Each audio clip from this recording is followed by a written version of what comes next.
Muy buenas noches. En primer lugar, gracias por su presencia entre nosotros. Agradezco que hayan apartado este tiempo para poder, en un día bastante ajetreado, entiendo que hay 3 actividades simultáneas en el pueblo y creo que los reporteros, los fotógrafos están locos perdidos por aquí, y creo que la persona que nos falta, que es la concejala de Cultura, creo que la pobre está, no sé en qué lugar, pero igual aparece más tarde, pero vamos, que creo que hoy podemos decir que está totalmente excusada, porque no sé si está aquí en el Pozo de la Viga, que hay otra actividad, o algo con las mujeres, que no sé del cáncer, no sé qué, o sea, otra historia que hay, o sea, que hoy están sudando el sueldo, nunca mejor dicho. Bueno, bienvenido, y evidentemente, en primer lugar, dar gracias al Ayuntamiento de Pozoblanco por cedernos estas dependencias en las cuales pues podemos celebrar esta conferencia, que también es una exposición que esperemos que de aquí a final de año podamos tenerla durante una semanita abierta a todo el público. Creo que hoy, sin lugar a duda, posiblemente porque desconozco la historia más reciente de Pozoblanco, estamos haciendo historia porque hoy posiblemente es la primera vez que en Pozoblanco los llamados protestantes, o también conocidos como evangélicos, vamos a poder abordar la temática de la reforma protestante desde nuestra óptica o desde nuestra perspectiva. Los evangélicos, en este caso nosotros, llevamos ya casi 27 años en el Valle de los Pedroches, y desconozco yo personalmente si hubo antes de nosotros personas, no sabemos, no, por lo menos no hemos encontrado todavía ni indicio histórico de esta realidad. Nuestra intención con esta conferencia y exposición sobre estas Biblias es sencillamente acercarnos al personaje, a uno de ellos, de varios que hubo, de la llamada Reforma, como es Martín Lutero, sus circunstancias históricas, sociales, religiosas, que impulsaron a este monje agustino a clavar aquellas famosas 95 tesis en aquella puerta de la catedral de Wittenberg, que técnicamente era el tablón de anuncios de la ciudad, no era nada extraño, era una cosa bastante normal, y allí pues proclamó sus famosas 95 tesis. Para ser o no la verdad, ni es la primera vez que este asunto se fue tratado en la historia, sin embargo este hombre pues de alguna forma encabezó o ha concretado lo que se llamó la Reforma Protestante. Todos conocemos ya gran parte de estos acontecimientos que se dieron lugar, pero vamos, en este caso aquí el reverendo Rogelio Prieto, un buen amigo, él va a dar mucha más explicación de todas estas cuestiones, pero por lo menos decir que nunca Lutero intentó crear un cisma o una división. Lo que quiso fue purificar, renovar la Iglesia hacia unas raíces históricas más bíblicas, más adecuadas, ¿no? Esto fue su intención, con más o menos éxito, pero esto fue lo que quiso hacer. Ustedes ya saben lo que pasó más tarde. Esta forma de entender la fe provocó una cosmovisión diferente de ver la sociedad con todo su conjunto, provocando cambios en ámbitos tan diferentes como la economía, la investigación científica, medicina, cultura, música, literatura, bellas artes, derechos sociales y políticos, y sobre todo afectando a las libertades personales y relaciones y derecho internacional, como veremos más adelante.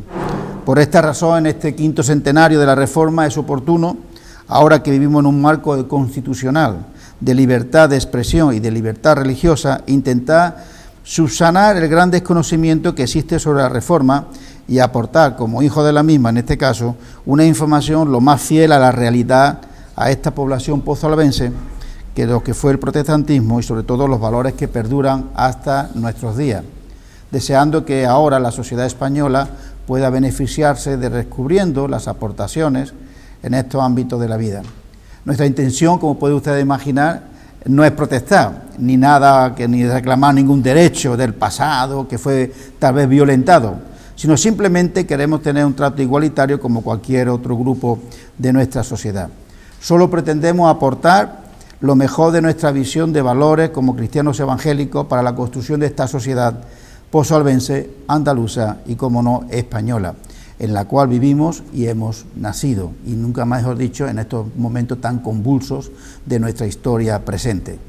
Y para finalizar esta introducción, quiero agradecer y reiterar mi agradecimiento tanto a nivel personal como en el nombre de la Iglesia Evangélica de Pozoblanco y de la Asociación, como no, del Buen Samaritano, por la acogida y trato dado a todos nosotros, no ahora, sino desde nuestra llegada a esta comarca y en especial en Pozoblanco. Yo siempre he dicho en foros nacionales e internacionales que la gente de Pozoblanco, como la del Valle de los Pedroches, ha sido una comunidad que abrazó a los evangélicos de forma muy cariñosa y especial. Bueno, hubo por ahí en el pasado un que otro sofocón, pero bueno, eso ya es historia y eso se queda ahí atrás, ¿no? Me gustaría introducir a nuestro conferenciante, Rogelio Prieto Durán, canónigo honorario de la Catedral Anglicana de Madrid. Nació el 17 del 53, en una zona muy cercana a esta y que suena muy cercana, Azuaga, extremeño, de Badajoz, ¿no? Pero nadie es perfecto. Pero bueno. Nació, como la mayoría de todos nosotros, de una familia católica, conoció de una forma mucho más personal, se comprometió más con el Señor Jesucristo allí por los años 70, cuando la situación religiosa era muy diferente en este país, y es pastor protestante desde hace 27 años. Cursó sus estudios teológicos en Gran Bretaña, finalizó su máster en hermenéutica en el 89, regresando a España fue pastor y profesor de teología en San Sebastián, Sevilla, Madrid. Ha sido colaborador con la Alianza Evangélica Española y el Consejo Mundial de Iglesias. Fue cofundador y codirector del Seminario Evangélico Unido de Teología en Madrid y ha sido miembro de algunas juntas rectoras de varias organizaciones misioneras en Gran Bretaña.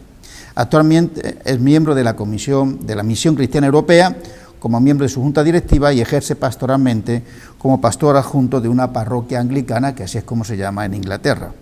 Casado con Paula, británica de nacionalidad, tiene 4 hijos y 3 nietos, y actualmente allí es donde está residiendo. Lleva 37 años en este ministerio pastoral y está contando, por cierto, los días, porque dentro de 4 meses dice que se jubila. Así que, pero ha tenido el gusto de poder estar con nosotros y yo le cedo ya la palabra porque ya me he alargado demasiado. Gracias. Gracias. Lo único que significa haber estado metido en tantas cosas es que me he hecho viejo y por eso ya la jubilación en 4 meses, pero la realidad es que de cura protestante o de cura católico no se jubila uno nunca, o sea que esto no tiene fin. En mi niñez recuerdo que el libro de texto, no sé si era el de religión o era el de historia, pero el que yo tenía en el colegio tenía algo sobre Lutero.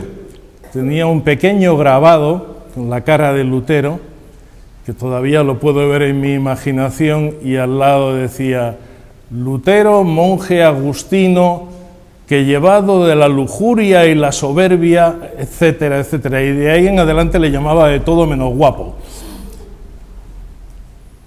El nombre de Lutero en España todavía, hasta a mí, después de tantos años de ser cura protestante, hasta a mí todavía digo Lutero y me chirría un poco culturalmente, por la manera en que siempre se nos ha presentado a lo largo de tanto tiempo. Pero en vez de empezar por el siglo XVI, vamos a hacer un poco el recorrido en marcha atrás, desde la actualidad. La semana pasada estaba echando una ojeada a la revista católica de Internet Religión Digital, que es buenísima y la veo constantemente, y me encontré con un artículo que lo imprimí porque me llamó la atención. El título era: La Reforma Luterana centra las 14ª Jornadas de Teología en Comillas. Esto es la Facultad Jesuita de Comillas, en Madrid.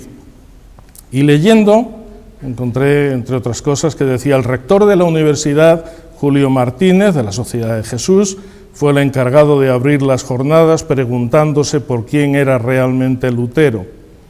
Tras 2 intensos días debatiendo y contextualizando la figura del fraile que inició la Reforma, Pedro Zamora, profesor de Historia de la Iglesia en la universidad, analizó la actualidad de la misma. Y ahí me quedé parado y lo tuve que leer otra vez. Pedro Zamora, profesor de Historia de la Iglesia en la universidad. Yo sabía que Pedro Zamora ha sido por más de 20 años profesor de Antiguo Testamento en la Facultad de Comillas. No sabía que es profesor de Historia de la Iglesia, también ahora. Lo llamativo de esto es que Pedro Zamora y yo trabajamos juntos precisamente en la fundación de este seminario protestante al que se refirió antes Francis, porque Pedro Zamora es un pastor protestante que lleva más de 20 años enseñando en la Facultad de los Jesuitas de Comillas. Y eso nos hace ver cómo han cambiado las cosas. La vida cambia, las cosas cambian, a veces para mal, en otros casos como este, para bien.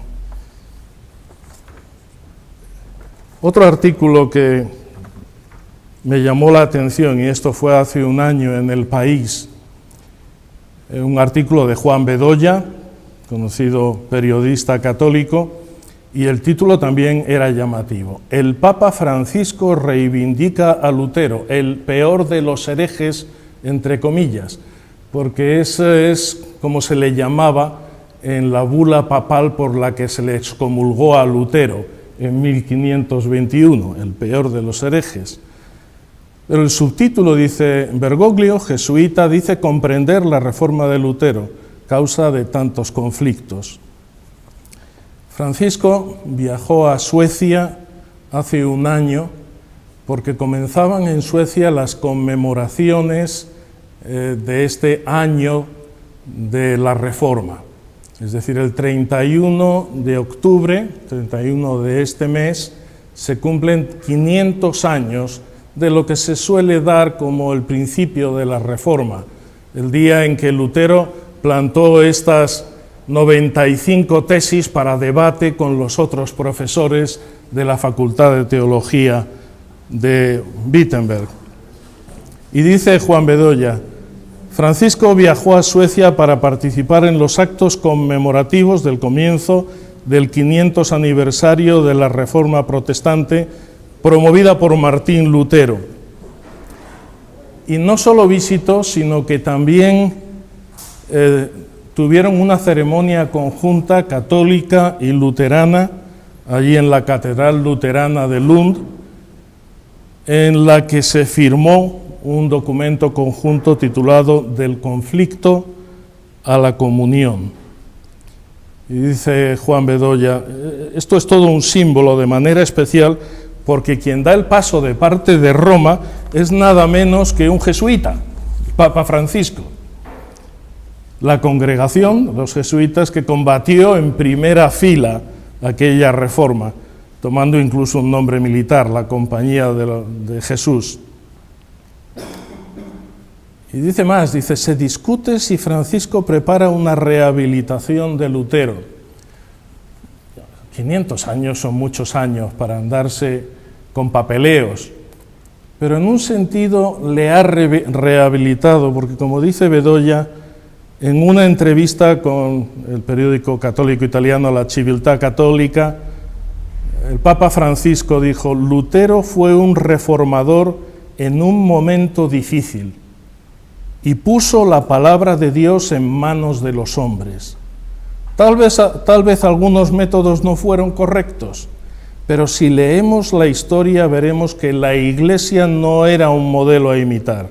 Había corrupción, mundanismo, el apego a la riqueza y el poder.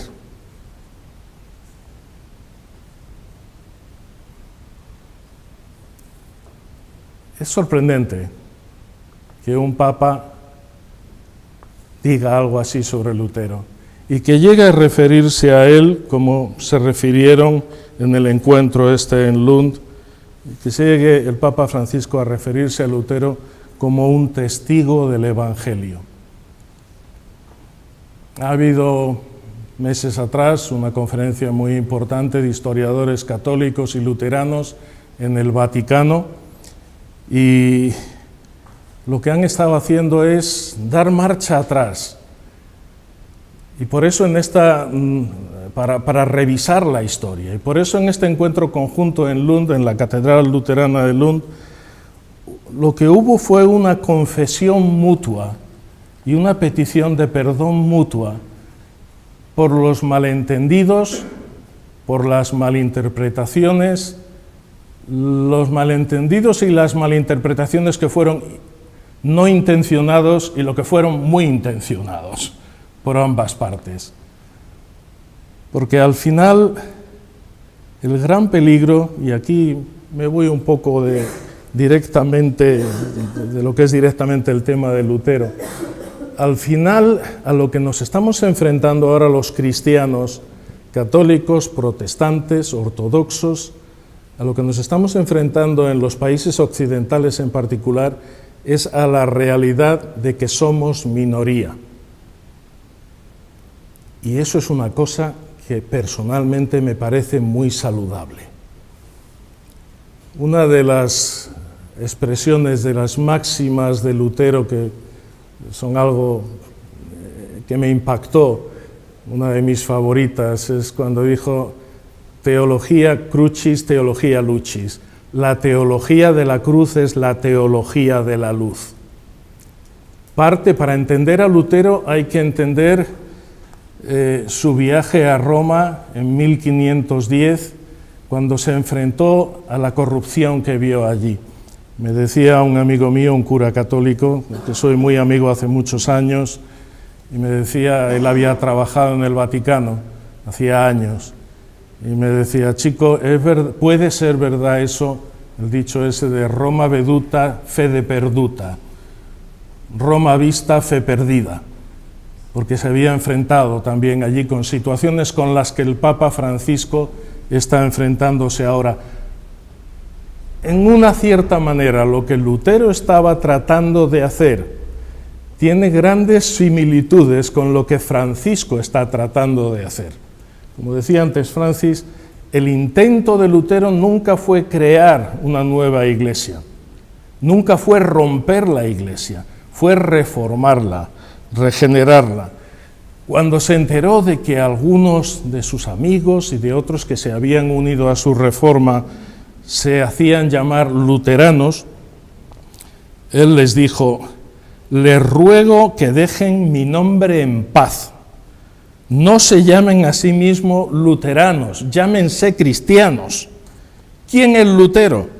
Mi doctrina no es mía. Yo no he sido crucificado por nadie.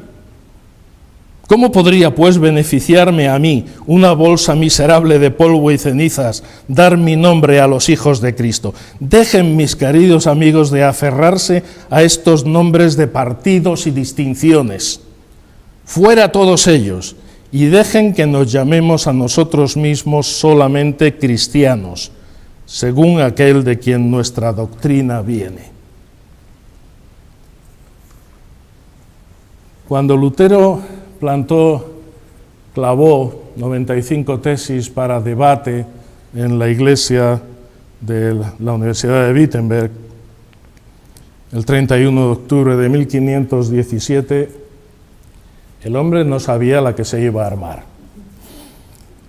Es más, en esas 95 tesis ni siquiera estaba argumentando directamente contra el concepto de indulgencias, que es algo que sí vino a criticar más tarde.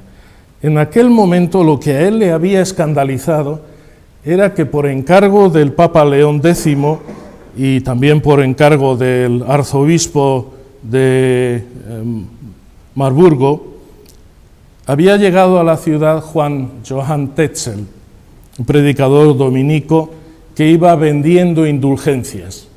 Y en una de estas 95 tesis él denuncia el hecho de que aparecieran estos hombres recabando dinero, muchas veces de la gente más pobre, y que el soniquete que iban cantando era: en cuanto el dinero en el cofre suena, el alma del purgatorio sale. Y él decía: ¿cómo se puede hacer esto? Eran las cosas que a él le horrorizaban. Plantó aquello y su intención era simplemente tener un debate dentro de la universidad. Claro, hay que tener otra cosa en cuenta muy importante para entender por qué se extendió la reforma tan rápidamente. Había dos motivos. Uno, que como el mismo Papa Francisco dijo, la Iglesia estaba llena de corrupción.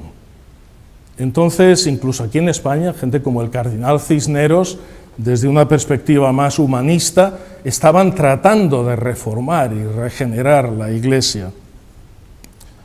Pero lo que le dio alas a las cosas que escribía Lutero fue la invención de la imprenta por Gutenberg, no muchos años antes. Las 95 tesis, de pronto, algunos amigos de Lutero las mandaron a la imprenta. Y claro, la imprenta era el WhatsApp de la época. El WhatsApp era el Facebook de la época, era algo que antes no se había conocido. De pronto esas tesis empezaron a circular por toda Europa y sus siguientes escritos empezaron a circular por toda Europa y llegaron a tener un impacto incluso aquí en Andalucía, donde el convento de los Jerónimos en Sevilla, pues muchos de ellos se adhirieron a tesis luteranas y tuvieron que huir. Protestante, por cierto, no es lo mismo que protestón. Eso es importante explicarlo. Protestante, incluso en la definición de la Real Academia, es protestante. Es alguien que da testimonio, que da testimonio en pro de algo. Ese es el significado original de protestante. Y eso era lo que Lutero trataba de hacer. Desde el 1517 hasta el 1520 hubo toda una serie de controversias públicas.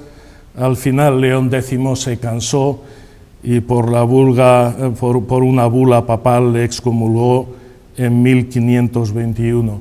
Para entonces Lutero había llegado a la conclusión de que la autoridad final para los cristianos tenía que ser la enseñanza de la palabra de Dios en la Biblia y no el Papa. Claro, eso inevitablemente fue lo que produjo el enfrentamiento. Él nunca quiso salir de la Iglesia ni fundar una Iglesia. Fue expulsado. El padre de Martín Lutero, Hans Lutero, era un hombre de una familia, diríamos hoy, de clase media. Estaba metido en el negocio de las minas de cobre en el este de Alemania, en Eisleben, y la obsesión del padre de Martín Lutero era que su hijo fuera alguien más importante que él, típico de tantos padres, ¿verdad? Entonces su obsesión era que Martín tenía que ser abogado, porque de esa manera podría llegar a ser alguien socialmente. Le mandó a los mejores colegios que pudo, acabó licenciándose en la Universidad de Erfurt en 1505, comenzó sus estudios legales en 1505, pero tuvo un episodio, una situación que le cambió la vida. El 2 de julio de 1505, volviendo a caballo hacia la universidad, se encontró en medio de una tormenta tremenda. Debía ser algo así como lo que hemos visto hoy en la tele de Jerez, con los coches flotando, pero en aquel momento lo que él iba era a caballo y le cayó un rayo muy cerca. Se llevó un susto mortal y dice que gritó en aquel momento: Santa Ana, sálvame y me hago monje. Y lo hizo. Ese mismo año, para finales de 1505, entró en una abadía de los agustinos, en el monasterio de San Agustín de Erfurt. Allí se dedicó a la oración, al ayuno, a la confesión, a los peregrinajes. Su superior, Johann von Staupitz, siempre estaba preocupado por él, porque el problema con Lutero es que tenía una conciencia tan escrupulosa que volvía a confesarse con Staupitz una vez y volvía otra vez y seguía con más ayunos y seguía con más tiempo de oración y seguía volviendo a confesarse otra vez y otra vez. Staupitz ya estaba preocupado por él, entonces le animó a que prosiguiera con sus estudios, a ver si se distraía, y entonces Lutero aprendió, se metió de lleno en el griego, lógicamente ya sabía latín, como todos los profesores de la época, se metió en serio con el griego. 1507 fue ordenado sacerdote, 1508 comenzó como profesor en Wittenberg, en 1515 fue provincial de los agustinos, con 11 monasterios bajo él. Al año siguiente, 1516, es cuando aparece Tetzel con la venta de las indulgencias. El rechazo de Lutero inicial, como dije, no era inicialmente contra las indulgencias. El rechazo era, por una parte, teológico y por otra parte, moral, social. Desde el punto de vista teológico, la primera de las tesis dice que la vida del cristiano ha de ser una vida de constante penitencia, pero no en el sentido tradicional de penitencia como cosas que hay que hacer tras la confesión. Él lo entendía en el sentido, por su estudio que ya había hecho y su enseñanza sobre los salmos, etc., él lo entendía en el sentido de que el cristiano tiene que estar constantemente consciente de sus debilidades y de sus faltas. La vida del cristiano ha de ser una vida de renovación constante mediante un constante arrepentimiento ante Dios. Esa era la parte teológica. La parte social, moral, que a él le dolía, es que la tesis 86 dice: ¿por qué el Papa, que es riquísimo, construye con el dinero de los pobres? La recolección esta de dinero por la venta de indulgencias se estaba haciendo, por una parte, para conseguir la compra de un obispado para un príncipe local, pero principalmente para la edificación de la Basílica de San Pedro en Roma. El Papa de entonces, el León X, no era muy parecido al Papa Francisco de hoy. Era de la familia de los Medici, era un hombre muy culto, de un estilo de vida hedonista, que en una ocasión escribió a un amigo: ya que Dios nos ha hecho papa, disfrutémoslo. Fue un mecenas de artistas, su corte era profundamente corrupta. Para entender un poco su carrera eclesiástica, a los 7 años, León X, a los 7 años recibió la tonsura, es decir, fue recibido en las órdenes menores, a los 7 años. A los 8 años se le hizo abad de un monasterio. A los 9 años formaba parte como protonotario apostólico de la Curia Vaticana. A los 13 años fue hecho cardenal y a los 14 años ya estaba ejerciendo el cardenalato. Esto era la situación a la que los cristianos, no solo Lutero, era la situación a la que los cristianos en Europa se enfrentaban día a día. Para Lutero, lo más escandaloso de la venta de indulgencias era que rompía el esquema que él había encontrado de cómo había de ser la relación entre los seres humanos y Dios. Como dije, era un hombre de una conciencia escrupulosa, y él contaba después cómo estaba siempre aterrorizado de Dios. Empezó a leer, a estudiar la carta del apóstol Pablo a los romanos para enseñarla a sus estudiantes, y se quedó un poco atascado en el capítulo 1, cuando se encontró con el tema de la justicia de Dios. Y volvió a leer ese primer capítulo, y lo volvió a leer, y lo volvió a leer en latín y en griego. Y llegó un día en que tuvo un descubrimiento. Se dio cuenta, y eso es algo que hoy en día está aceptado tanto por la gran mayoría de teólogos católicos como protestantes, que cuando el Nuevo Testamento habla de la justicia de Dios, lo que está presentando no es un Dios justiciero, vengativo. Recuerdo en los años 70 cuando leí la primera biografía de Lutero, que yo sepa que se publicó en España, la publicó Alianza, Lutero y el nacimiento del protestantismo. Y recuerdo haber estado leyendo estas experiencias de Lutero y echándome a llorar desconsoladamente, porque reflejaban tan bien mi propia experiencia de la infancia y de la adolescencia. Esta idea de un Dios casi vengativo, un Dios que era algo así como un policía de los de entonces, pero muy grande y en los cielos y con la porra en alto, a ver si yo metía la pata para darme. Esa era la clase de Dios que él había heredado. Yo también, la clase de Dios que yo había heredado.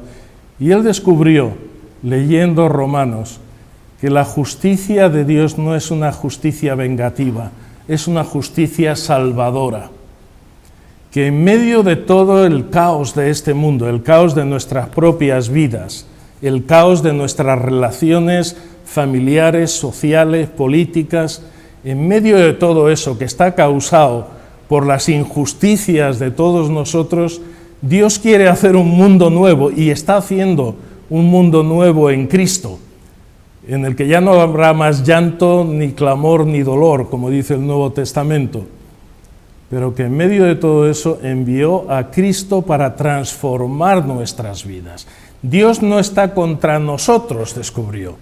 Dios está de nuestra parte, pero Dios está de nuestra parte y lo único que nos pide es que seamos realistas sobre nuestra propia necesidad, sobre nuestra propia confusión, sobre nuestras propias maldades, injusticias, errores, para echarnos en sus manos. Eso es la doctrina fundamental que tantas veces se malinterpretó en siglos siguientes de lo que él llamaba la justificación por la fe. El recuperar la amistad con Dios y la paz con Dios por medio de la fe. La fe no entendida como una serie de creencias, sino la fe entendida como un reconocimiento de mi necesidad delante de Dios y un entregar mi vida en sus manos. Él dice que cuando la experiencia la resumió varios años después, en 1545, al escribir el prólogo a sus obras completas, editadas en latín, y él dijo que cuando se dio cuenta de eso, dice, me sentí entonces un hombre renacido y vi que se me habían franqueado las puertas del paraíso. La escritura entera se me apareció con cara nueva.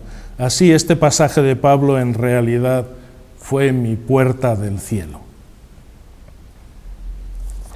Esa era la experiencia de Lutero y ese era su interés.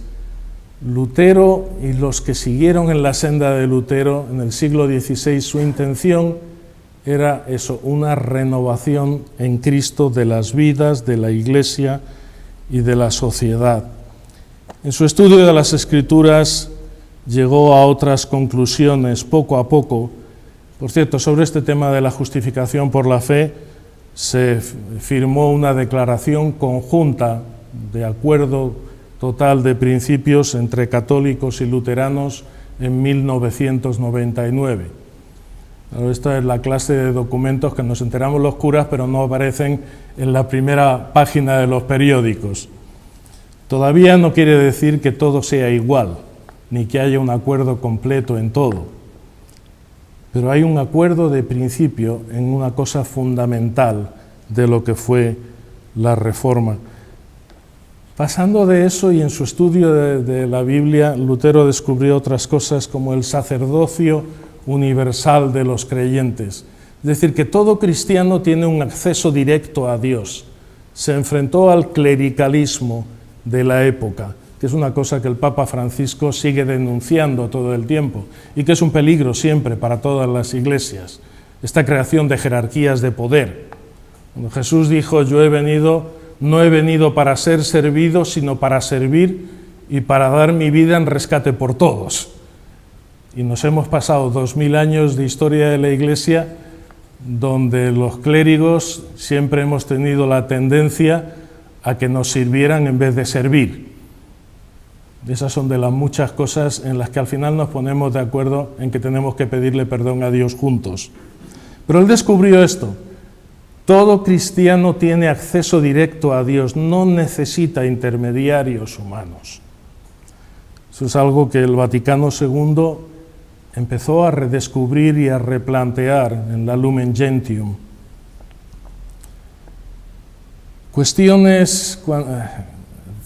Lutero tuvo que presentarse en 1521 también delante del emperador en Wittenberg. Ya estaba excomulgado el emperador Carlos I de España y V de Alemania. Como emperador, Carlos V le convocó a Wittenberg. Allí le presentaron toda la colección que habían podido juntar de los libros de Lutero y le dijeron, bueno, se retrae de todo lo que ha enseñado aquí. Él pidió un par de días para pensar y orar, se los concedieron, y cuando regresó dijo: que se me convenza mediante testimonios de la Escritura y claros razonamientos. No creo en papas ni concilios. Han errado y se han contradicho en el pasado. Estoy atado a mi conciencia y la palabra de Dios. No me retracto porque actuar contra la conciencia no es seguro ni saludable. No puedo hacer otra cosa. En esto me mantengo. Que Dios me ayude. Y necesitaba la ayuda de Dios. El emperador pronunció el interdicto, con lo cual cualquiera que le encontrara podía matarle, y el príncipe elector de Sajonia decidió protegerle, se lo llevó y lo escondió en su castillo, en Wartburg, y mientras estaba allí, empezó a oír cosas de lo que estaba pasando con la Reforma en Wittenberg y en otros lugares. Monjes agustinos de Wittenberg que se habían entusiasmado con la reforma de la Iglesia, de pronto habían empezado a ir a las iglesias y destruir las imágenes y otras cosas por el estilo. Y él se horrorizó. En cuanto regresó a Wittenberg, hizo 3 predicaciones, dio 3 sermones tratando de poner orden. Para él, el problema no eran las imágenes, para él el problema era la idolatría de las imágenes. Él había llegado a la conclusión de que en muchos casos no María ni los santos, sino las imágenes de María y de los santos habían llegado a ocupar el papel mediador que solo le correspondía a Cristo. Eso es lo que él denunciaba en sus sermones y en sus escritos.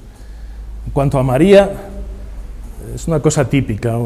Alguien dice: tú eres protestante, no creéis en María, ¿verdad? Eso es primer típico salto. Lutero tenía verdadera veneración personal por María. Escribió un bellísimo comentario sobre el Magnificat de María. La alaba en muchísimas maneras. Lo que nunca hace es poner a María al nivel de Jesús, ni por encima de Jesús.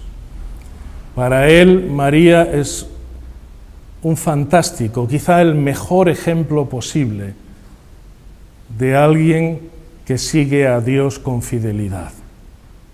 Y en eso sentía profunda admiración y veneración por ella. Pero en cuanto a los peligros que había vivido de María y las imágenes de María ocupando el lugar que solo le correspondía a Cristo, ahí sí respondía con verdadera fuerza.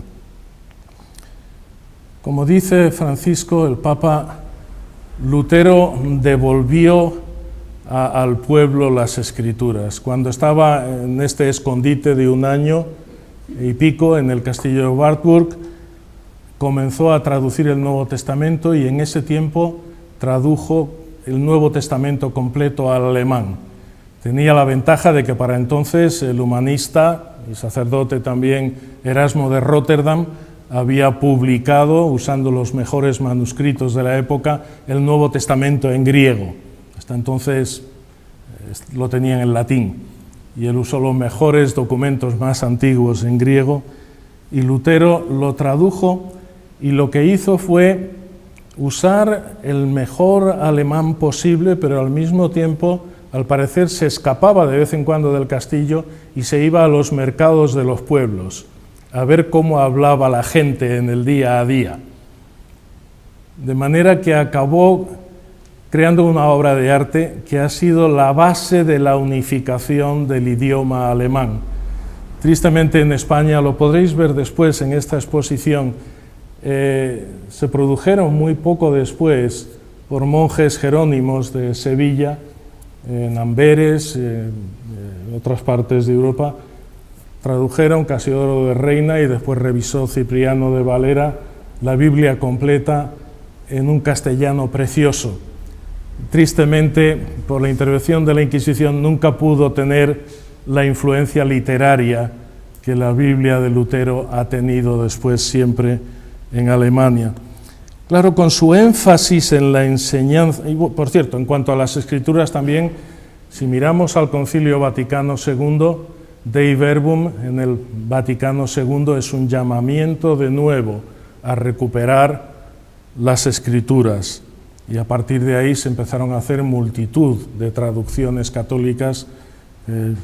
Yo las tengo casi todas, un día mi mujer me va a matar si sigo comprando Biblias, pero las sigo coleccionando y son buenísimas. Con su énfasis en que la palabra de Dios y las Escrituras estuvieran al alcance de la gente, claro, lo siguiente fue que puso un énfasis, él y los que le rodeaban, un énfasis muy fuerte en la enseñanza. Para que la gente pudiera conocer la Biblia tenían que poder leer.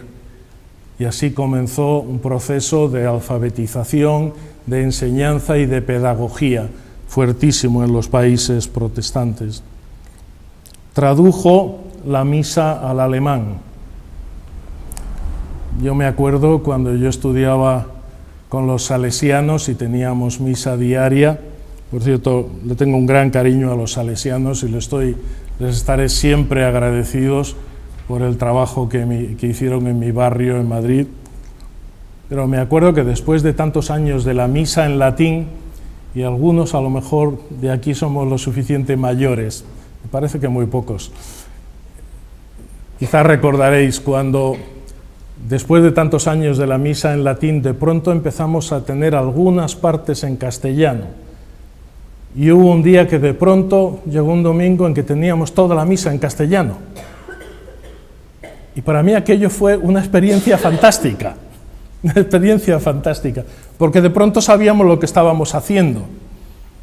Eso fue lo que hizo Lutero en el siglo XVI y lo que el Vaticano II puso en marcha 450 años más tarde. Ahora bien, su concepto de la misa cambió, estudiando el Nuevo Testamento. Llegó a la conclusión de que la misa no es aquello que a mí me enseñaron de un sacrificio incruento que ofrecemos a Dios. Sobre todo en el siglo XVI el énfasis era mucho más que el sacerdote sacrificaba a Cristo para ofrecerlo al Padre, más bien para alejar la ira de Dios de nosotros, y por eso había que presentarle este sacrificio de Cristo constantemente. Y él dice, no, el sacrificio de Cristo no es un sacrificio que nosotros le ofrecemos a Dios, es un sacrificio que Dios nos ofrece a nosotros. Cristo ha dado su vida por nosotros. Y en la Eucaristía lo que estamos haciendo es identificarnos nosotros con Cristo, ofreciéndonos nosotros al Padre, pero recibiendo de Dios esa misericordia y ese amor que se nos muestra en el sacrificio de Cristo. Otras cuestiones, y no me voy a alargar más porque al final me gustaría si hay alguna pregunta. Llegó también a la conclusión del matrimonio del clero y en 1525 se casó con Catarina Bora, a la que llamaba Cati, y tuvieron 6 hijos. Eso es otra cosa que llegará pronto a la Iglesia Católica. Bueno, no llegará pronto a la Iglesia Católica. La Iglesia Católica lo ha tenido siempre. Es decir, en las iglesias ortodoxas, la griega, la rusa, las demás, desde el principio siempre ha habido clero casado. En la Iglesia Católica lo hubo en el primer milenio y aún un poco más. Yo tenía un íntimo amigo, el profesor Estanislao Arroyave, de la Universidad de los Jesuitas, un gran teólogo vasco que enseñaba en la Universidad de Innsbruck, y él me contaba, riéndose, los problemas que tenían allí en la Facultad de Teología. Porque como estaban en Innsbruck, en Austria, él me decía, claro, tenemos seminaristas, todos católicos, claro, pero tenemos seminaristas del rito occidental, que es la misa que conocemos aquí. Pero tenemos también seminaristas del rito católico oriental, porque hay toda una serie de iglesias en el este de Europa que, aunque su liturgia es mucho más parecida a la liturgia ortodoxa de Rusia o de Grecia, pero están sometidos al Papa desde hace siglos. Con lo cual estas iglesias católicas romanas siempre han tenido también el matrimonio del clero. Y Stanis me decía, claro, el problema viene cuando acaban las clases, salen todos los seminaristas juntos y las novias de los seminaristas del este les están esperando en la puerta y los otros se desesperan. Esto es algo que cambiará también. Pero me refiero a estas cosas para que veamos por una parte que hay todo un movimiento de confluencia, pero que como el Papa Francisco y tantos teólogos católicos actuales reconocen, aunque Lutero no era ningún santito de cartón piedra, tenía muy mala lengua, tenía un carácter muy fuerte, cuando se enfadaba se ponía a escribir y decía barbaridades de lo que se le oponían y más cosas. Pero el corazón de Lutero estaba precisamente conmovido y transformado por esa experiencia de la gracia de Dios para con él. Había descubierto que la gracia de Dios no era una especie de cosa etérea o celestial que se recibe por los sacramentos y luego se pierde al rato y luego hay que recuperar. Había descubierto que la gracia de Dios es el carácter de Dios. El carácter de Dios que nos ama en medio de nuestra miseria y en medio de nuestra rebeldía. Eso le había transformado la vida. Eso era para él lo que le importaba que se transmitiese por todas partes. Tengo aquí, para terminar, una oración de Lutero que creo que refleja de una manera muy interesante lo que era realmente su espiritualidad. Escribió él en una ocasión esta oración y creo que la escribió para uso de otros ministros también. Escribió: Señor Dios, tú me has puesto en tarea de dirigir y pastorear la Iglesia. Tú ves cuán inepto soy para cumplir tan grande y difícil misión. Y si yo lo hubiese intentado sin contar contigo, desde luego lo habría echado todo a perder. Por eso clamo a ti. Gustoso quisiera ofrecer mi boca y disponer mi corazón para este menester. Deseo enseñar al pueblo, pero también quiero por mi parte aprender yo mismo continuamente a manejar tu palabra, habiéndola meditado con diligencia. Como instrumento tuyo, utilízame. Amado Señor, no me abandones en modo alguno, pues donde yo estuviera solo, fácilmente lo echaría todo a perder. Amén. Ese es el verdadero corazón de Martín Lutero. Gracias.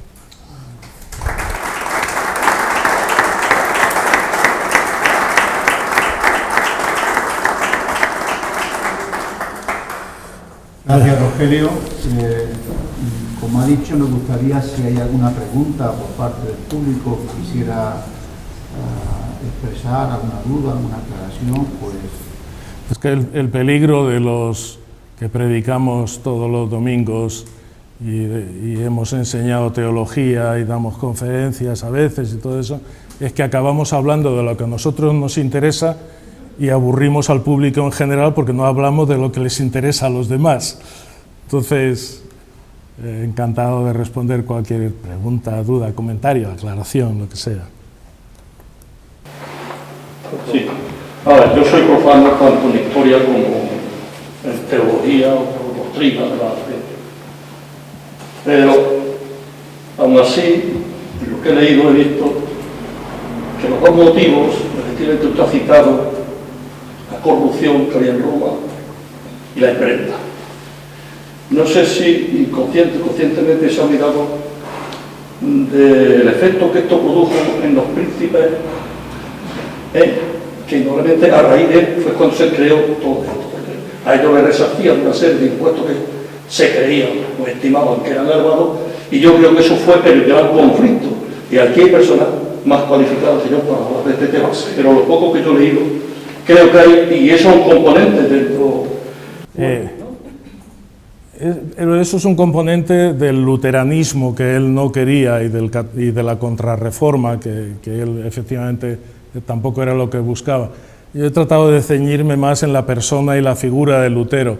Efectivamente, uno de los motivos por los que su doctrina o su enseñanza se extendió tan rápidamente en Alemania, por ejemplo, era porque había muchísimas rencillas, por una parte con el emperador, los príncipes electores, pues unos estaban más de parte del emperador, otros tenían otros intereses, y entonces hicieron cosas de políticos. Usaron esta situación de tensión religiosa, todos ellos, lo mejor que pudieron para sus propios intereses. Algunos, como el gran protector que cité antes de Lutero, que le llevó a su propio castillo para protegerle, mayormente era por motivos religiosos. Otros era porque lo veían como una oportunidad de rebelarse contra el poder temporal de Roma, que en ese momento el papado estaba dudando entre dos candidatos a emperador. Al final fue Carlos I o Carlos V. Entonces, en medio de todas esas luchas políticas y todo eso, a mí me dicen a veces, ¿no es la religión la culpable de tantas muertes a lo largo de la historia? Porque es un cuento que se está divulgando todo el tiempo. No. Somos los seres humanos, pero la política, los intereses políticos y económicos saben el poder de arrastre que tiene el poder emocional de las convicciones religiosas. Entonces, los poderes políticos y económicos siempre van a tratar de usar la religión para lo que les convenga en ese momento. Claro, esto dio lugar pues, a no solo rencillas, sino incluso guerras, y en el siglo siguiente la guerra de los 30 años, etc. Pero es muy cierto, eso amplificó las rencillas y los enfrentamientos. Más preguntas. Yo quería decir, cuando yo nací en un pueblo, a mí nadie me habló nunca de eso. Porque sí, apartaba de todo lo que yo estaba. Yo recuerdo que yo asistí a una misa que era por lo que dio 8, 9, 10 años. Yo siempre recuerdo, lo poco que recuerdo de esta misa, la que entonces es en castellano, y con el cura mirando. Pero es que eres joven, no como yo. Pero yo digo a mi madre decir que tenía 88 años, que cuando ella era pequeña, el cura estaba espaldas y la misa en latín. Claro. Y yo pregunto, si la Biblia ya se había traducido de hace varios siglos atrás, ¿por qué seguían una misa en latín y con el cura ha dado la vuelta? Lo que se produjo en medio de todo esta conmoción política, etcétera, fue cuando hay enfrentamientos, y casi me da miedo mencionarlo, pero con el problema que tenemos ahora en Cataluña, cuando los enfrentamientos llegan a un cierto nivel emocional, ya lo que domina en ambos lados, más que otra cosa, es el miedo. Y mientras que por una parte Lutero siempre temió que hubiera una disgregación, que el protestantismo cayera en un individualismo de cada uno hace lo que le parece, que en cierta medida ocurrió, y eso no es lo que él quería. En el lado de la contrarreforma católica lo que había era otra vez el miedo a esa disgregación, pero a lo que se acudió, mientras en el lado protestante el énfasis estaba en la autoridad de la Biblia y la convicción de que al final en Cristo nos encontramos, y luego todas las divisiones, en el lado católico, lógicamente, lo que se empezó a defender mucho más fue la tradición y el papado. Entonces había un miedo de que la Biblia llegase a las manos de la gente en su idioma porque temían que la iban a malinterpretar. A mí eso es lo que me enseñaron de niño también. Me enseñaron en el colegio que no debíamos leer la Biblia porque era peligroso, porque podíamos acabar como Lutero. Claro, luego llegué hace 40 años, cuando fui a Inglaterra por primera vez, le conté esto a una señora católica con la que estaba charlando y me dijo, ¿de verdad? ¡Qué horror! Pero si en mi colegio siempre teníamos el Nuevo Testamento a mano. Pero en ciertos países de la Contrarreforma, que fue muy fuerte en España, el miedo hizo que se retirase la Biblia de la gente, que la misa no se cambiase en lo absoluto, etc. Y llevó esos más de 400 años el que las cosas positivas de la Reforma de Lutero fueran empezando a aceptarse primero entre los teólogos católicos en Alemania y en Francia, que luego tuvieron una gran influencia en el Vaticano II. La historia es así, somos así de complicados. Yo, enlazando con eso que está usted comentando, yo tengo entendido, tampoco soy ningún experto en absoluto, de que los judíos, pues que el nombre de Yahvé, que la fonética se había perdido por el miedo y el respeto a pronunciarlo. No sé si eso tiene alguna relación con lo que estaba usted comentando hace un momento, ¿no? Con el respeto, ¿no? Eso era algo, sí, pero eso es algo mucho más antiguo en realidad. En las Biblias, bueno, el hebreo no tiene vocales.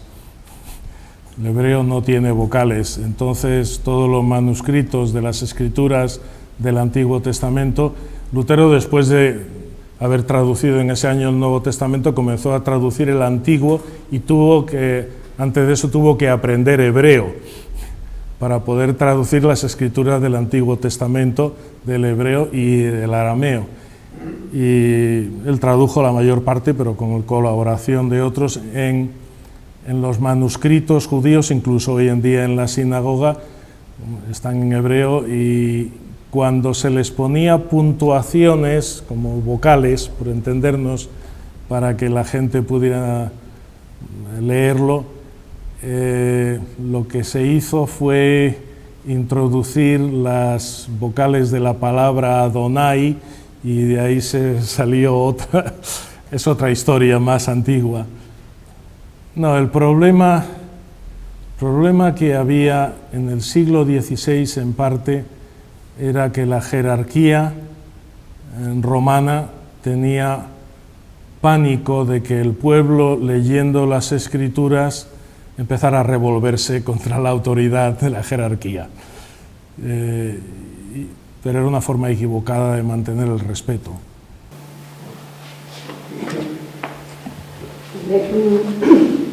Han presentado a un Papa Francisco, yo lo voy a decir en mi lenguaje, ideal, es decir, encaminado a cambiar o a transformar lo que verdaderamente está mal. Pero yo creo que, bueno, yo creo no, sino que a nivel popular, que es como yo hablo, parece que se tiene miedo de que no pueda seguir. Mi pregunta es tan equilibrado, bueno, él tiene la máxima autoridad, pero hay cosas que dice que no lo siguen los que deberían seguirlo, ¿no? Incluso la gente de a pie se saltan un poco con esa doctrina que trata de estar cambiando. Entonces me gustaría saber, me gustaría conocer qué posibilidad le ve realmente de transformación, porque la gente que hemos sido religiosas así empáticamente, pues tenemos cierta pena de que la Iglesia esté como está. Yo cuando ha dicho lo de la misa en castellano es que me he emocionado, porque me pareció mentira que pudiera... Y lo que disfrutamos, ¿verdad?, de pronto. Y ahora que no soy realmente practicante, vamos a decirlo así, me gustaría ver la transformación, pero tengo serias dudas de que se pueda dar. Tenemos la gran dificultad para Francisco y para el cristianismo antes, ahora y siempre. Es que estamos, por una parte se supone que estamos proclamando a Cristo, que dijo eso de yo no he venido a ser servido sino a servir, y lo demostró dando su vida. Nunca se impuso a nadie, siempre sirvió a todos. Siguió sirviendo hasta dejarse matar por servir a los demás. Y eso va contracorriente de los instintos humanos. Los seres humanos, por el miedo, la tendencia que tenemos siempre es a tratar de controlar y de dominar todo lo que está a nuestro alrededor. Es el ansia de poder, que en el fondo es un reflejo del miedo. Y eso ocurre en todos los ámbitos humanos, incluso en los ámbitos religiosos. Entonces, él se ha encontrado con una curia con evidentemente muchísimos problemas. Eso no hay más que seguirlo en Religión Digital o hasta en la prensa diaria. A mí lo que me emociona y me impresiona es la fidelidad con la que sigue adelante en sus convicciones y en sus intentos, le cueste lo que le cueste, porque no tiene que ser cómodo. Yo en la figura de Papa Francisco, de Jorge Bergoglio, yo ya venía avisado antes de que le nombrasen, porque un año antes de su nombramiento me encontré en una revista también con una fotografía de él arrodillado con dos pastores protestantes, y él era el arzobispo de Buenos Aires. Y algún amigo me mandó la foto y el artículo, él arrodillado con dos pastores protestantes en Buenos Aires, a su lado, poniéndole las manos en la cabeza y rezando por él. Y uno de esos amigos, uno de esos pastores protestantes es un amigo mío, Norberto Saraco. Yo había quedado en su casa en Buenos Aires. Y leí el artículo y él decía, y el artículo decía que había en una reunión conjunta con protestantes, se había arrodillado y había pedido que rezasen por él, porque necesitaba mucho que orasen por él para poder servir a Dios en Buenos Aires. Yo pensé, esta clase de humildad, eso es lo cristiano. Eso me conmocionó. Y luego cuando le eligieron, recibí un correo electrónico del obispo anglicano de Buenos Aires, que nos lo había enviado a una serie de amigos y nos avisó, nos dijo, yo soy muy amigo de Jorge y he orado con él y le conozco de hace años y dijo, preparaos, porque este hombre no es el típico hombre de iglesia que busca poder. Dijo, este es un hombre que ama a Cristo y quiere servir. Empezad a orar por él ya. Y eso me hizo pensar, aquí está pasando algo. Pero al final, yo creo que en lo que estarían y están totalmente de acuerdo Lutero y el Papa Francisco, es que no es cuestión de religiones ni de organizaciones. Lo que los dos, estoy convencido que nos dirían si estuvieran aquí, sería donde nos tenemos que encontrar, no solo entre católicos, donde nos tenemos que encontrar a nosotros mismos, es en Cristo. Es en el amor de Dios manifestado en Él. Es en el conocimiento de ese Jesús que nos quiere hasta la muerte. Y eso es lo que puede transformar nuestra mente, nuestro espíritu, nuestra vida y nuestras relaciones. Para ellos, y estoy convencido de que también para Cristo, eso es lo fundamental. Lo demás viene por añadidura. Sí, hay una. ¿Usted cree más detrás que han tomado la palabra? Adelante vos. ¿Usted cree que con el Papa Francisco habrá apertura para la unión de las iglesias cristianas? Él lo que ha dicho ya en más de una ocasión es que a lo que él aspira sobre todo es a la unidad en la diversidad. Es decir, no a una confluencia, no a una necesariamente, porque eso no se ve posible a corto plazo ni a medio plazo, no una unidad orgánica, estructural, porque ahí ya entramos otra vez en los temas de poder, que es lo que lo estropea todo, sino que la visión de él habla siempre de unidad en la diversidad. Hace como, creo que fue 3 años o algo así, no, hace más ya, porque fue con el Papa anterior, con Benedicto XVI, hubo un momento en que Benedicto XVI creó una especie de organización dentro de la Iglesia Católica para protestantes anglicanos que quisieran unirse a la Iglesia Católica, pero manteniendo sus formas litúrgicas anglicanas. Era un poco como tratar de pescar en aguas protestantes. Y este obispo anglicano de Buenos Aires también nos dijo que justo después de haber ocurrido eso, se encontró en una reunión con Jorge Bergoglio, con el que ahora es Papa Francisco, y dice, Jorge se me acercó y me dijo, de esas cosas no hagas ni caso, os necesitamos pero como protestantes, no como que os hagáis otra cosa. Esa es su mentalidad, encontrarse en una relación personal con Cristo y encontrarse en el servicio juntos. Las organizaciones, eso va a ser mucho más complicado.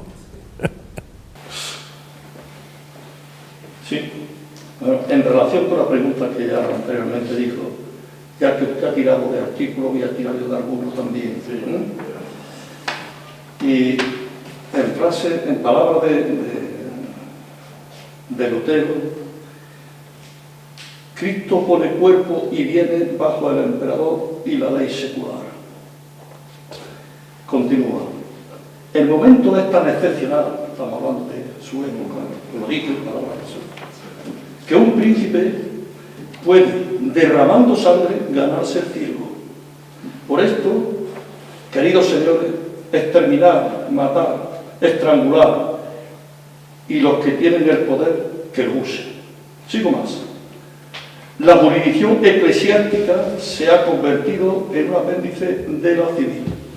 Esto va en relación con la pregunta que yo le decía. Bueno, eso fue lo que escribió Lutero, que como dije siempre se pasaba de rosca en las expresiones, cuando hubo la rebelión de los campesinos contra los príncipes alemanes. Por otra parte, Lutero es un hombre de su época, es decir, él lo que está diciendo es de otra manera lo que el Papa León X habría dicho. El Papa León X era un señor de la guerra también. El Papa León X tenía sus ejércitos. Al final llegó un momento en que Carlos I de España y V de Alemania, se hartó tanto del Papa y de sus guerras, de las guerras del Papa, que unas veces le apoyaba a él y otras veces apoyaba a Francisco I de Francia, y iba cambiando de bando, y los ejércitos del Papa ayudaban aquí, ayudaban allí, porque el Papa tenía su ejército. Y los papas a veces, en la Edad Media, salían al frente del ejército también. Estas son las barbaridades de la mezcla del poder y el cristianismo en la Edad Media y ya en ese siglo. Entonces, llegó un momento en 1527 en que Carlos I de España y V de Alemania mandó a sus ejércitos, invadió Roma y saqueó la ciudad del Vaticano. Es decir, eso era el mundo del siglo XVI. Y Lutero es un hombre de su época. Es un hombre de su época. Es decir, son las cosas... Una frase suya. Exactamente, sí. Sí, sí. Sí. Es una barbaridad. Claro. Sí. Pero ese es el asunto, que ahora, por eso hubo ese encuentro el año pasado, no, a principios de este año, en la primavera, ese encuentro en Roma entre expertos historiadores católicos y luteranos para reexaminar la historia desde la situación de hoy, cuando gracias a Dios las iglesias ya no tienen ese poder político que tenían entonces, ni están sometidas a esas autoridades políticas. Y ahora tenemos la oportunidad juntos de mirar hacia atrás y decir, en esos temas, Lutero y León X dijeron e hicieron barbaridades, no meramente desde el punto de vista humanitario del siglo XX, sino desde el punto de vista del mensaje de Cristo. Es decir, tan bajo habíamos caído. No volvamos nunca a esas cosas. El análisis retrospectivo de la historia es peligroso, ¿no? Pero aquí hay otra que dice algo así, que es falso decir que la voluntad es libre de decidir entre el bien y el mal. La voluntad no es libre, es esclava. O sea, nadie es responsable de sus actos. No es eso. Eso es parte del debate teológico que había en el siglo XV y siguió en el XVI, por ejemplo, entre los jesuitas y los dominicos, que unos afirmaban más la libertad, es la filosofía escolástica y sus últimos coletazos. Lo que está diciendo Lutero ahí, que era un debate dentro de la Iglesia Católica, lo que estaba él expresando era que la idea de que somos absolutamente libres es una equivocación.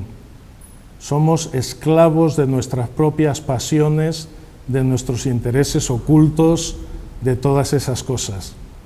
Es de eso de lo que estaba hablando. No estaba diciendo que seamos robots. Eso, para entenderlo, hay que verlo dentro del mismo debate dentro de la Iglesia Católica entre dominicos y jesuitas, por ejemplo, que siguió durante el Concilio de Trento y más allá. Yo no quiero monopolizar, tendría muchísimas preguntas más. Me gustaría hacer una aportación de todo esto que estamos hablando, porque obviamente es muy interesante, ya casi a modo de conclusión. Pero me he quedado con esta imagen que la señora estaba intentando de expresar, ¿no?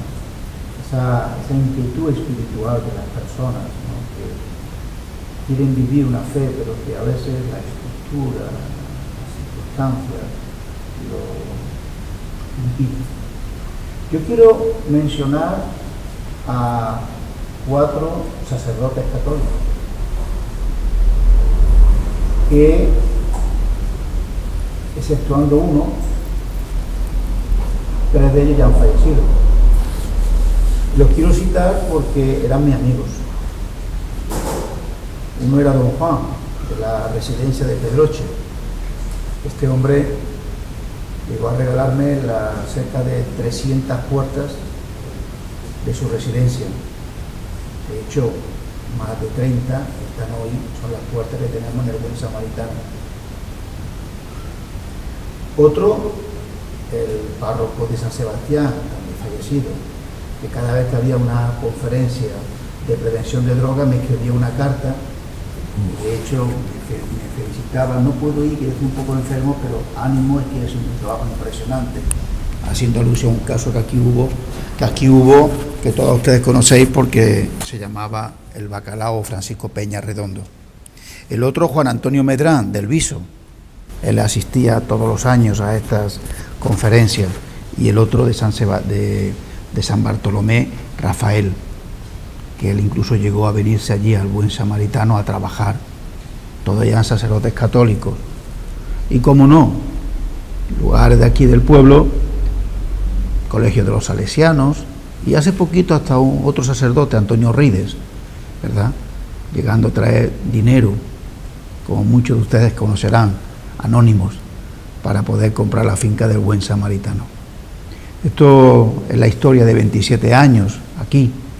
Y yo me gustaría, aparte de ese abordaje de la figura, dejar dicho que sí hay esperanza para vivir una vida cristiana auténtica, y es yéndose a la Sagrada Escritura, la misma que ustedes tienen en su casa, de la Biblia que ustedes tienen, leyéndola, intentar poniéndola en práctica, pero sobre todo lo importante es poder llegar a ese encuentro personal con Jesucristo, que va a cambiar.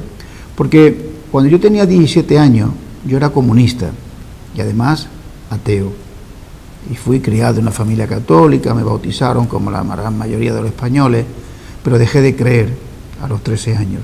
Y a los 17, un día me encontré en una experiencia vital de decir: yo acepto a Jesucristo. Ya llevo 40 años intentando servirle, con mis fallos, con mis virtudes. Los personajes como Lutero, como muchos otros, están llenos de luces y de sombras. Están llenos de cosas muy increíbles y también hay muchas oscuridades. Y eso hay que reconocerlo. Y creo que aquí Rogelio ha intentado explicar, obviamente, quizás más sus virtudes, pero las tuvo también bastante cosas que hubo también algunas que quizás hoy no estaríamos de acuerdo. No deja de ser personas. Pero yo os animaría, aparte de poder buscar en la Sagrada Escritura, porque el justo por la fe vivirá. Fue uno de sus pasajes favoritos, ¿verdad? De investigarlas, de verlas, y bueno, en lo que nosotros, la comunidad evangélica de Pozo Blanco, podamos ayudar o colaborar o participar o explicar, nos tiene a su disposición.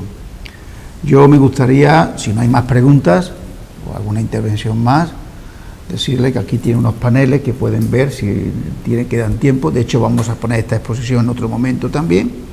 Hay una revista a la salida que pueden tomar, son gratuitas, y también hemos traído algunas Biblias por si acaso alguien quiere llevarse algún ejemplar de esta edición que se ha sacado con motivo del 5º centenario, pues con mucho gusto se la ofrecemos. Y si alguien no quiere y no la tenemos más, se pasan por nuestra oficina allí enfrente de Mercadona y con mucho gusto se la donamos. Quiero agradecer a Rogelio Prieto su participación. Muchas gracias, Rogelio. A todos ustedes por su paciencia y atención, que he visto que han estado muy, muy atentos, y quedamos a su disposición en cualquier momento si se quiere tratar algún asunto más de estas características, y animarle a intentar vivir la vida cristiana según las pautas de las Sagradas Escrituras. Muchísimas gracias, que tengan una buena noche. Gracias.